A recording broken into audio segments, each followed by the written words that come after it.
नमस्कार, जय हिंद, जय श्री राम दोस्तों। शिवम चौधरी ऑफिशियल में आप सबका स्वागत है। आगे बढ़ने से पहले आप सबसे रिक्वेस्ट है, वीडियो को लाइक कीजिए, चैनल को सब्सक्राइब कीजिए और शेयर करना मत भूलिएगा। पिछले कुछ समय से ऐसा लग रहा है जैसे न्यायपालिका ने विपक्ष का सफेद कुर्ता पहन लिया है और विपक्ष न्यायपालिका का काला कोट पहनकर उसकी भूमिका निभाने में लगा हुआ है।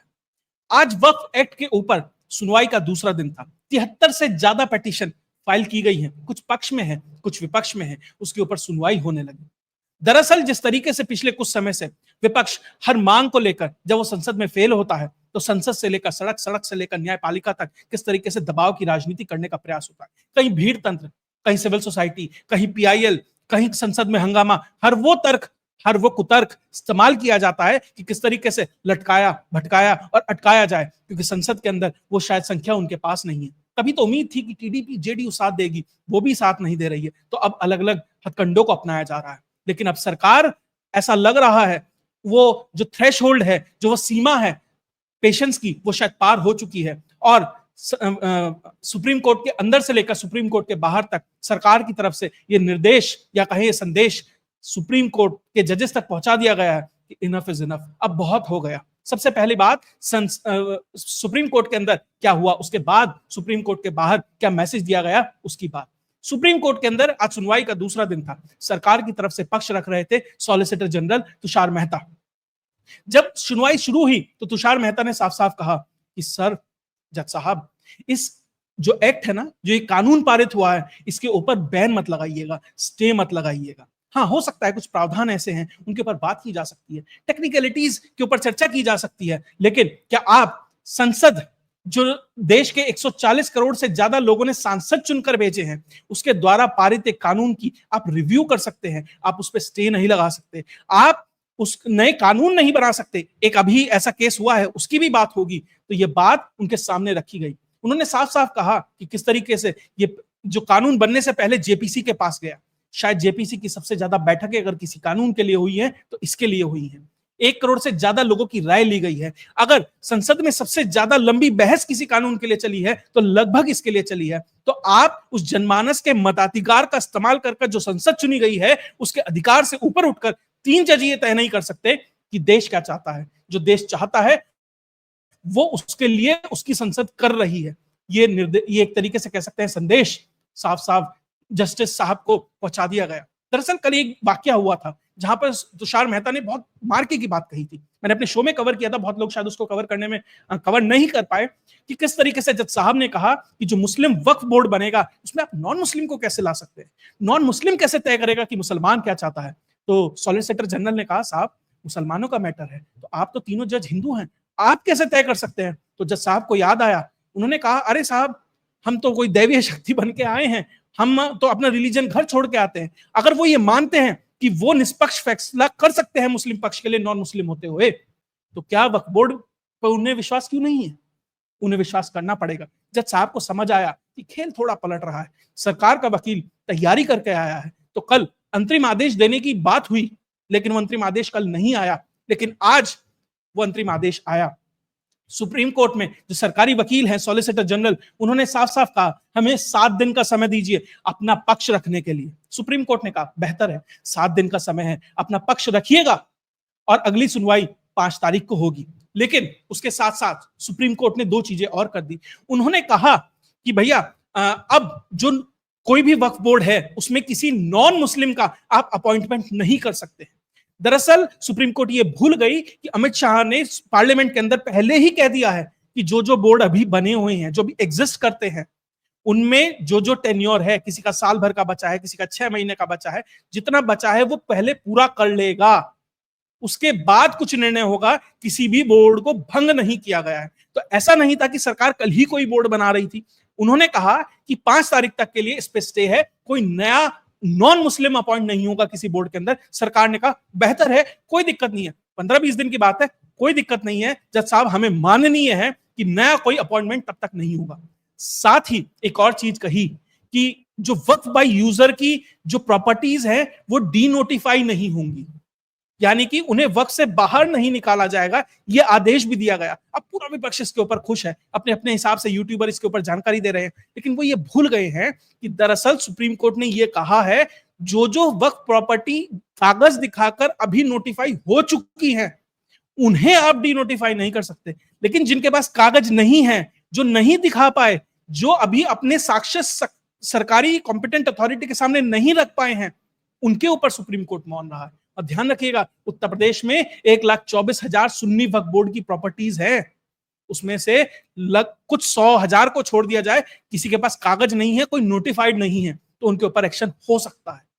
5 तारीख तक स्टे है सिर्फ, उसके ऊपर अंतरिम मतलब फाइनल फैसला कोई नहीं आया। तो यह दर्शाता है कि किस तरीके से विपक्ष जो ये गया था कि इस पे बैन लगा दो, सुप्रीम कोर्ट ने बैन नहीं लगाया, सिर्फ 2-3 छोटे छोटे प्रावधानों पर अगले 20 दिन के लिए स्टे दे दिया है। किस तरीके से सरकार 7 दिन का समय मांगा है, अपना जो पिटीशन, जो अपना जवाब दाखिल करेगी, उसके बाद देखना है कि सरकार किस तरीके से तैयारी कर पहुंची है। यह महत्वपूर्ण है कि जो जज साहब कुछ ज्यादा ही एक्टिविज्म दिखा रहे हैं, उसके ऊपर सरकार को कंट्रोल करना पड़ेगा। और सुप्रीम कोर्ट के बाहर भी 2 बड़े संदेश सुप्रीम कोर्ट को दे दिए गए हैं कि जो चल रहा है ना, ऐसे चलेगा तो देश कम से कम नहीं चल पाएगा, न्यायपालिका और व्यवस्थाएं ऐसे काम नहीं कर पाएंगी। पहला आया किरण रिजिजू की तरफ से, उन्होंने कहा कि हमें एक दूसरे का रेस्पेक्ट करना चाहिए, और आज तक हम करते आए हैं। अगर न्यायपालिका ऐसे ही विधायिका में इंटरफेयर करती रहेगी, और कल को अगर विधायिका इंटरफेयर करने लगे न्यायपालिका के अंदर, तो कैसा लगेगा। तो निश्चित तौर पर यह संदेश सरकार की तरफ से, एनडीटीवी के एक प्रोग्राम में बोल रहे थे, डायरेक्ट नहीं बोला, लेकिन संदेश होता है, एक तरीके से इशारों में बात होती है, वो पहुंच गया है कि भैया अगर तुम एक सीमा लांघोगे तो सरकार का भी बस हो जाएगा, क्योंकि ये देश सरकार को चलाना है, ये देश न्यायपालिका को नहीं चलाना है। उसके बाद वाइस प्रेसिडेंट जो खुद वकील रहे हैं, बड़े वकील रहे हैं, जिन्हें इन सारे सिस्टम की बेहतर जानकारी है, उनकी तरफ से भी एक बयान आया। उन्होंने कहा कि पहले जज जब बात करते थे तो अपने वर्डिक्ट के माध्यम से करते थे, लेकिन अब वो पब्लिक प्लेटफॉर्म का इस्तेमाल करने लगे हैं। किस तरीके से जलियांवाला बाग पे तो जज साहब बोल देते हैं, लेकिन कॉलेजियम सिस्टम पे किस तरीके से शांतिपूर्वक रह जाते हैं, ये जो द्वयम दर्जा है आज न्यायपालिका का, वो दर्शाता है। तो सुप्रीम कोर्ट के ऊपर, या कहें पूरी न्याय व्यवस्था के ऊपर, हाई कोर्ट, सुप्रीम कोर्ट, जो पूरा का पूरा सिस्टम है, उसके ऊपर सरकार के 2 महत्वपूर्ण, वाइस प्रेसिडेंट हो और जो लॉ मिनिस्टर हैं किरण रिजिजू, उनकी तरफ से जो 2 महत्वपूर्ण बयान आए हैं, उससे साफ दर्शाता है कि सरकार अब सीरियस है। क्योंकि विपक्ष तो सरकार के ऊपर कहीं हमला नहीं कर पा रहा, विपक्ष तो कुछ ऐसा नहीं कर पा रहा जिससे सरकार असहज हो या वो अपने एजेंडा को आगे बढ़ा सके, लेकिन किस तरीके से न्यायपालिका का इस्तेमाल किया जा रहा है, सरकार अब इससे तंग आ चुकी है, अजीज आ चुकी है।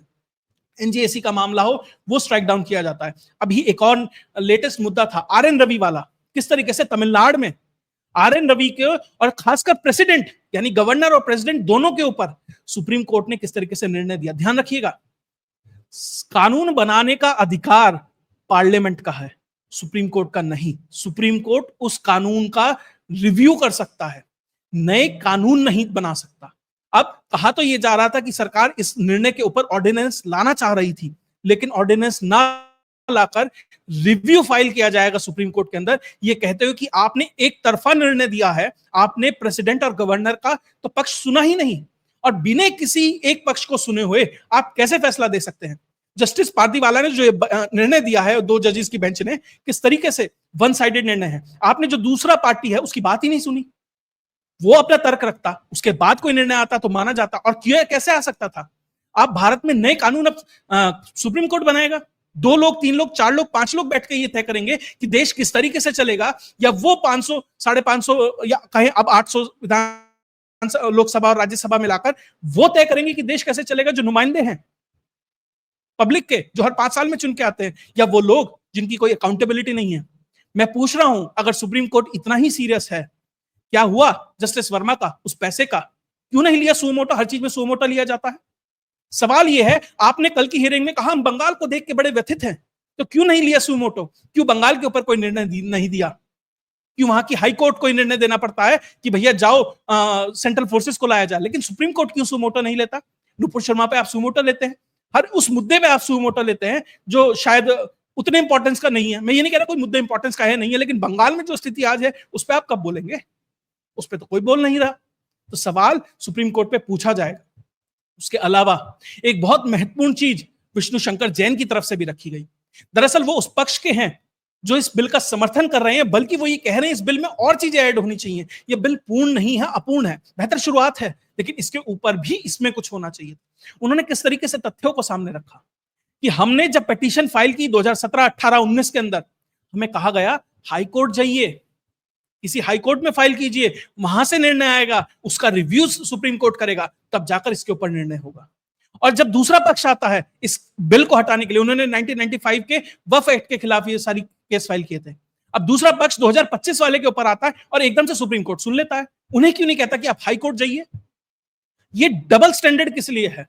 और बहुत महत्वपूर्ण चीज, जब दिल्ली के अंदर एक भगवान शिव का मंदिर गिराया जाता है तो कहा जाता है कि ठीक है, सुप्रीम कोर्ट उस फैसले को अपहोल्ड करता है, कहता है भगवान शिव अपने आप को बचाने में सक्षम है। सवाल यह है, अगर वक्फ बाय यूजर है तो चर्च बाय यूजर क्यों नहीं है? मंदिर बाय यूजर क्यों नहीं है? ये भी होने चाहिए।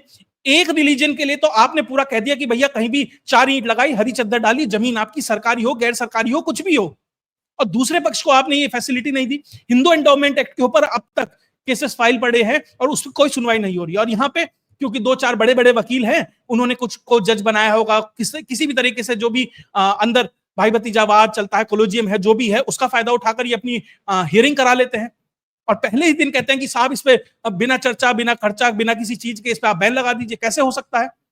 ठीक है, दूसरा पक्ष बहुत मजबूती से रखता है, अपने तर्क रख रहा है, उस पब्लिक सेंटिमेंट को जज साहब समझ रहे हैं। और खासकर वर्मा वाले केस के बाद जज साहब को थोड़ा खतरा महसूस हुआ। मैं ये नहीं कह रहा कि वो बहुत ज्यादा बदल गए हैं, लेकिन थोड़े कॉशन हो गए हैं। इसलिए बार बार कह रहा हूं कि पब्लिक का दबाव इन लोगों पर बना रहना चाहिए। और जिस तरीके से सुप्रीम कोर्ट एक वन साइडेड तरीके से चल रहा है, उस पर लगाम लगानी चाहिए। और अब ये सरकार की जिम्मेदारी है कि देश सरकार चलाएगी या सुप्रीम कोर्ट, अब ये तय होना चाहिए। वो एक फाइन लाइन जो बीच में सुप्रीम कोर्ट ने मिटा दी है, उसे वापस से उस लक्ष्मण रेखा को खींचना अब सरकार की जिम्मेदारी है। ये एक बहुत बड़ी क्योंकि हमने देखा अलग अलग जगह तख्ता पलट अगर कहीं हुआ है ना, इन कोर्ट्स के माध्यम से हुआ है। मैं ये नहीं कह रहा कि सुप्रीम कोर्ट कर देगी, लेकिन आप इतने हर्डल डाल देंगे कि सरकार काम ही ना कर पाए। बांग्लादेश में जो निर्णय आया था वो कोर्ट के माध्यम से आया था, तब जाकर शेख हसीना के साथ क्या क्या हुआ। इंडोनेशिया में हमने देखा कोर्ट के एक निर्णय से किस तरीके से जला। जॉर्जिया में हमने देखा कोर्ट के निर्णय से क्या हुआ। हमने ब्राजील में देखा कोर्ट के निर्णय से क्या हुआ। तो कोर्ट क्या कर सकती है, उसकी गंभीरता को हमें समझना चाहिए और उसका इस्तेमाल कर कौन क्या क्या कर सकता है वो भी समझना चाहिए। तो इसलिए न्यायपालिका हो, विधायिका हो और एग्जीक्यूटिव हो, इन सब की सीमाएं जो संविधान में तय हैं उसी हिसाब से ये चले तो बेहतर है। और हर एक को अपनी सीमाओं का भान हो और एक दूसरे की सीमाओं में एनक्रोचमेंट ना हो, ये बहुत जरूरी है। और इसके लिए सरकार एनजेएसी लाए और अमेंडेड एनजेएसी लाए। जो पिछली बार लाया गया था वो भी अतपका था, उसे बेहतर तरीके से विपक्ष के साथ सामंजस्य बनाए, बीजेडी, वाईआरएस जैसे लोगों को अपने साथ लेकर किसी तरीके से एक मिडिल ग्राउंड निकाला जाए, तब जाकर कहीं ना कहीं इस सिस्टम को सुधारा जा सकता है। क्योंकि किस तरीके से डीप स्टेट काम करता है, किस तरीके से विपक्ष काम कर रहा है, हम लोग बेहतर समझ रहे हैं, सरकार भी समझ रही है, लेकिन कब तक, उसकी एक समय सीमा होनी चाहिए। अगर आपको ये वीडियो विश्लेषण अच्छा लगा तो वीडियो को लाइक कीजिए, चैनल को सब्सक्राइब कीजिए और शेयर करना मत भूलिएगा। जय हिंद, जय भारत।